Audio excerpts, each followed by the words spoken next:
changes in distribution of statistical property of the data, changes in the hidden context, implicit and tacit knowledge, changes in the user concept relevance. Glyphosate 20 years ago was irrelevant, now is relevant. Two types of concept drift can be sudden because probably the knowledge disappeared, and the relevance is dramatically changing in few time. Or, for instance, or there was no information, immediately a lot of information emerged. For instance, microRNA. For a year there was no information about microRNA. In 2 years the number of publications and papers increased too much. Then this suggests a sudden change in the knowledge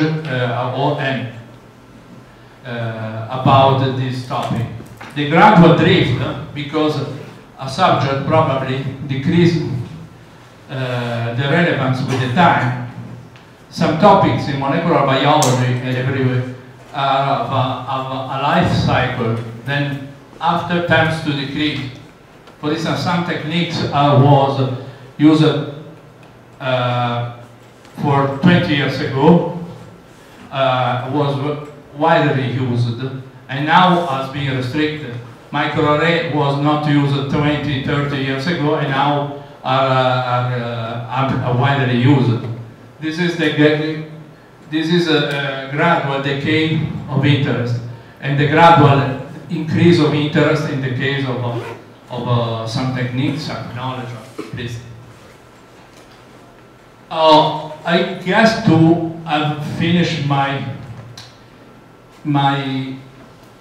talk, I would like to show you the references that represents, let me say, more or less the history of machine learning and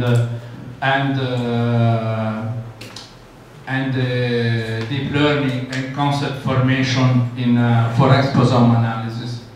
The first book is the PDP group, the Rumeland McClelland, was published in the 1986. I would like to underline that Joshua Bengio, that published a book on deep learning in 2016, was a member of those groups. And John Hopfield and Gregory Hinton, that works in the Toronto University, the father of autoencoder, is all that has published with Joshua Bengio a paper on Nature on deep learning. It's the first paper that talking about deep learning, I guess, 2 years ago. And both are working with the PDP group. The second reference is very interesting because as was the first systematic approach to develop dynamical model for computational neuroscience. And from this, the adaptive resonance technique is a model recurrent that is very similar to the new deep learning model, but it was dedicated to the dynamic of the neurons, neuroscience dynamic, 30 years ago, more or less. Hopfield and Tanks that are John Hopfield is still working, 78 years, is a father won the auto association, binary auto association. It was the first unsupervised method. Is a binary network using spin-like model and binary way. The other references are related to some of learning in presence of concept hidden context that is suggested the role of implicit knowledge and the role of hidden knowledge in the discovery process, and mainly what is the impact on the data set preparation. Because we do not forget that all these things must be formalized or collected in your database. This is only this approach are only to take into account some possible factors that can affect the creation of a specific database, and this factor can also impact the quality of your machine learning model, your discovery model. The other are more or less related to the conceptual clusterings that is published now. You can have the DOE if you need. And the last one is the book that I guess is one wonderful book, Peter Gardenford's Conceptual Space, that is very, very interesting. It is a logic and philosopher, mathematicians, Swedish, that working on these things. I have used this approach, his approach for my unsupervised system to classify something related to the Alzheimer's disease and other. In fact, the method seems very promising. Obviously, it need modification, it need improvement from formal mode, formal analysis and so on, but it's really interesting. Okay, I guess to finish my talk, and if you have some question, I am here. Thanks.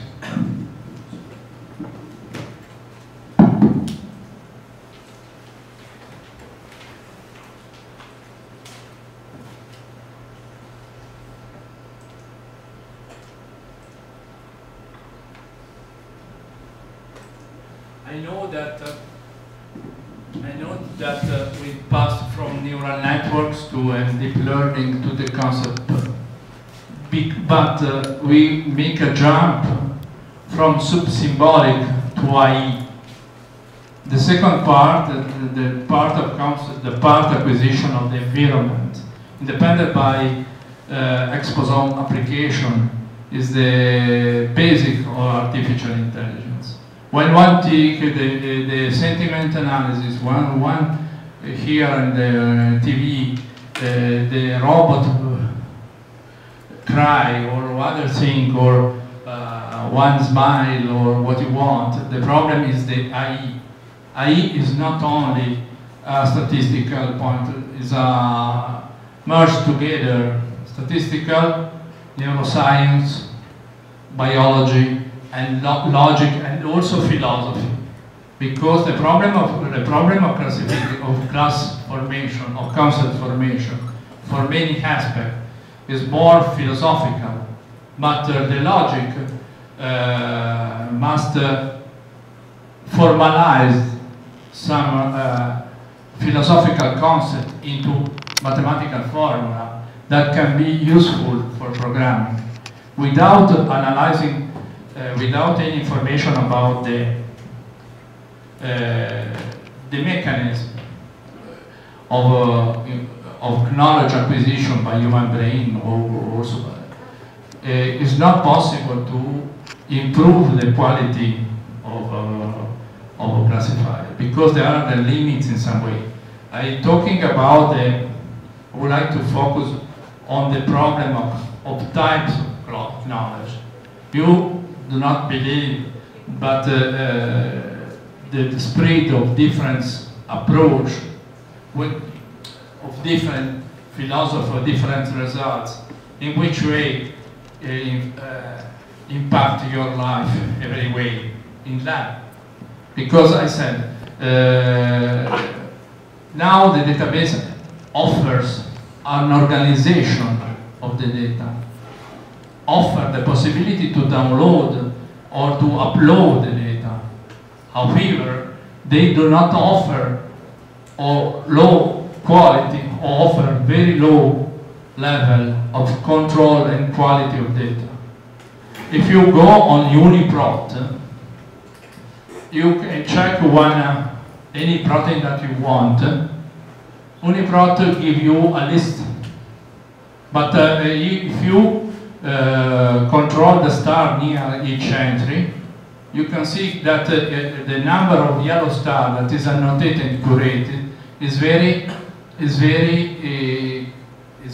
limited if compared to the list. Many are translation from MBL, Tremblay. Okay, there are theoretical, officially there are theoretical proteins. Then if you use this protein, or if you use this protein as target, or if you use this protein, theoretical protein for any purpose that you want, you must be cautious to use. You must check in which way, for instance, the nucleotide sequence has been obtained, because the problem the assembly, the problem of obtain mRNA remain, even if NGS or other, a problem that a lot of limitations. Then in my paper I cannot write how many limits that I have. And the results are statistically consistent with the descriptive statistics. For me, it's all. For me, it's all. But I do not know if there are some problems during the experiment. It's the data quality. We come back. If you transform, or if you take some experimental data from some database, environmental, what you want, pH, it's not important.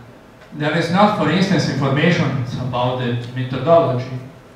Okay, methods is a paragraph. Not always have all the protocol. If you go on natural protocol or other thing, you can find anything. But short journals such as FEPS, Letters or other, you are very, very short. Then the problem of what an author have hidden in his paper is a big problem. And then as cascade, the database acquire the data, put the link to this journal, and accept the submitted sequence. After 1 or 2 weeks, you then download the sequence, you make an alignment.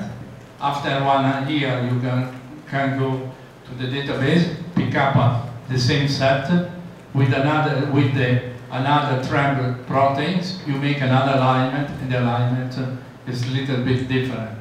That's because someone has upgraded the sequence. The problem of tacit knowledge is in more formal way is this, because I must access to the record. I must to check how many times the entry has been modified or what.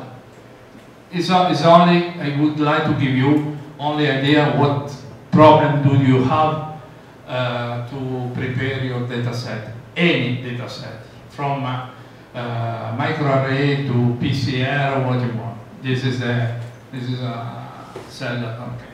This is only a warning. Okay. Thanks.